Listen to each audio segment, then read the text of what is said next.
హైదరాబాద్ కొండాపూర్లో అమానుష ఘటన జరిగింది. గర్భిణి అని కూడా చూడకుండా భార్యపై విచక్షణ రహితంగా భర్త దాడి చేశాడు. కాలితో తన్నుతూ ఆమెపై ఇటుకతో అమానుషంగా దాడి చేశాడు. దాడి దృశ్యాలు సీసీ ఫుటేజ్లో రికార్డ్ అయ్యాయి.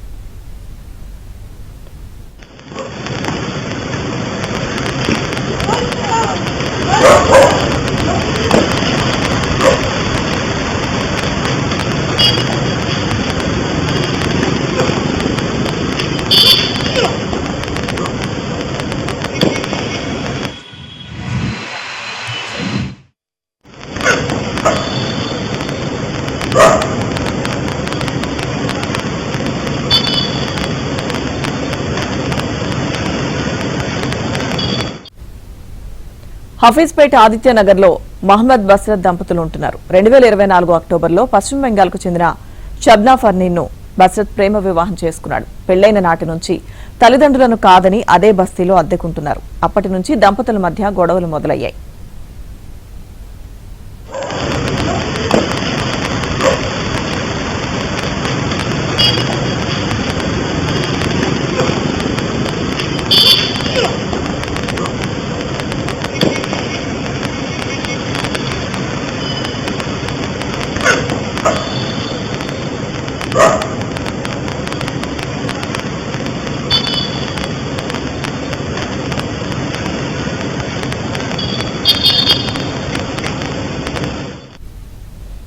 భార్య ఫర్నీన్ ప్రెగ్నెంట్ కావడంతో మార్చి 29న ఆమెను ప్రైవేట్ ఆసుపత్రిలో బస్రత్ చేర్పించాడు.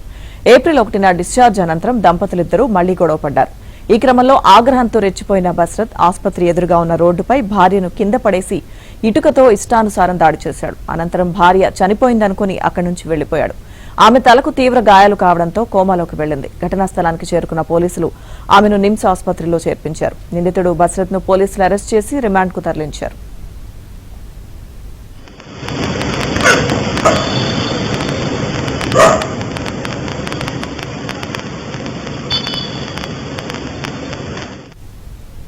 హైదరాబాద్ కొండాపూర్లో అమానుష ఘటనకు సంబంధించిన పూర్తి సమాచారం మా ప్రతినిధి శశి అందిస్తారు. శశి, కడుపుతో ఉన్న భార్యపై విచక్షణ రహితంగా దాడి చేసినటువంటి ఒక భర్త ఆకృత్యం ఆలస్యంగా వెలుగుచూసింది. రోడ్డు పైన పడేసి ఇష్టానుసారంగా కొట్టడంతో పాటు సిమెంట్ ఇటుకలతో అత్యంత కిరాతకంగా ఆమెను బాధినటువంటి ఘటన ప్రస్తుతం వెలుగులోకి వచ్చింది. గచ్చిబౌలి పోలీస్ స్టేషన్ పరిధిలో ఏప్రిల్ 1వ తేదీన అర్ధరాత్రి ఘటన చోటు చేస్తున్నట్టుగా తెలుస్తోంది. అయితే నిందితుడిని హఫీజ్పేటకు సంబంధించినటువంటి మహమ్మద్ బస్రత్ గా ఇప్పటికే పోలీసులు గుర్తించారు. మహమ్మద్ బస్రత్ ఇంటీరియర్ పనిచేస్తూ హఫీజ్ పోర్ట్ లోని ఆదిత్యనగర్ లో నివాసం ఉంటూ ఉన్నారు. అయితే ఇదే నేపథ్యంలో ఈయన ప్రేమ వివాహం చేసుకున్నారు. 2024 అక్టోబర్ లో పశ్చిమ బెంగాల్ కు సంబంధించినటువంటి షబానా పర్వీన్ ను ఈయన ప్రేమ వివాహం చేస్తున్నట్టుగా తెలుస్తోంది.